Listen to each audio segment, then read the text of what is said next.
Bonjour, aujourd'hui je voudrais vous parler d'une clé qui pourrait vous intéresser quand vous avez un problème, vous avez un challenge, vous avez un accident de voiture, on vous envoie en déplacement à Perpète, vos enfants ont des problèmes scolaires. La question intéressante à se poser, c'est quels sont les bénéfices de ce qu'il m'arrive. Par exemple, euh, il y a quelques semaines, j'ai investi, on entend parler beaucoup du Bitcoin, j'ai investi dans le Bitcoin, sur un marché qu'on appelle le Forex. Donc c'est pas vraiment que j'ai acheté du Bitcoin, mais j'ai spéculé sur le cours, le cours du Bitcoin. Et donc j'ai perdu beaucoup d'argent. En tout cas pour moi, c'était beaucoup d'argent. Peut-être pour d'autres personnes, c'est pas si important, mais j'ai perdu en quelques heures beaucoup d'argent.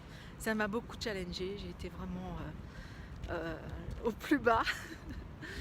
Et maintenant j'en ris. J'en ris pourquoi? Parce que j'ai fait la liste des bénéfices. Donc il y a beaucoup de bénéfices en fait à avoir fait ça. Déjà, euh, si j'avais pas eu d'argent à investir, ben, j'aurais pas mis d'argent dans le Bitcoin. Donc c'est que d'une certaine manière, ça roule quand même assez bien pour moi. J'ai suffisamment d'argent pour pouvoir faire ça.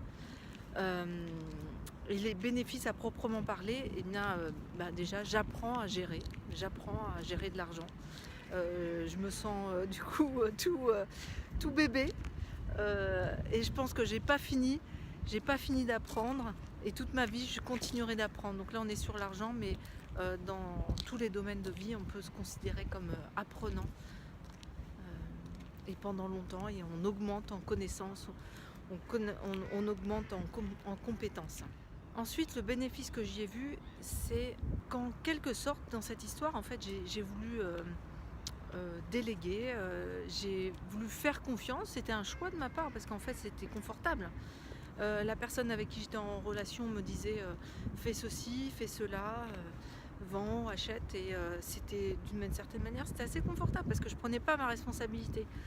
Donc ça m'engage en fait à prendre mes responsabilités. Si je veux gérer mon argent, je peux prendre des conseils à droite et à gauche, mais ensuite c'est à moi de prendre les décisions, de me responsabiliser.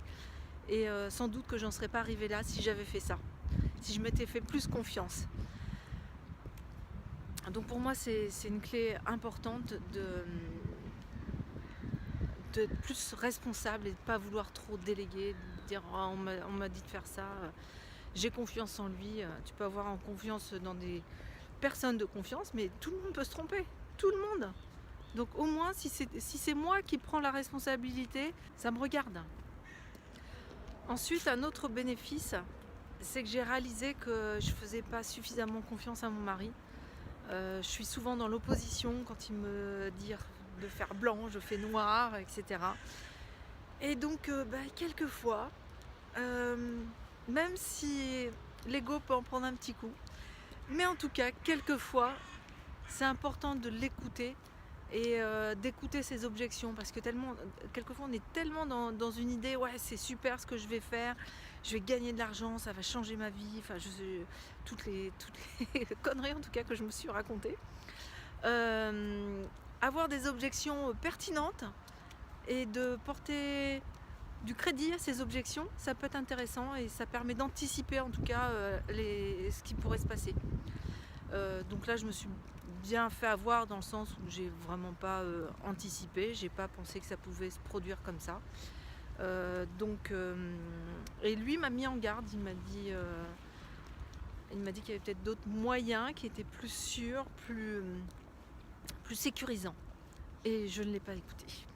Bon, j'ai trouvé d'autres bénéfices, mais en fait la vidéo serait trop longue pour vous en parler, mais enfin voici les principaux.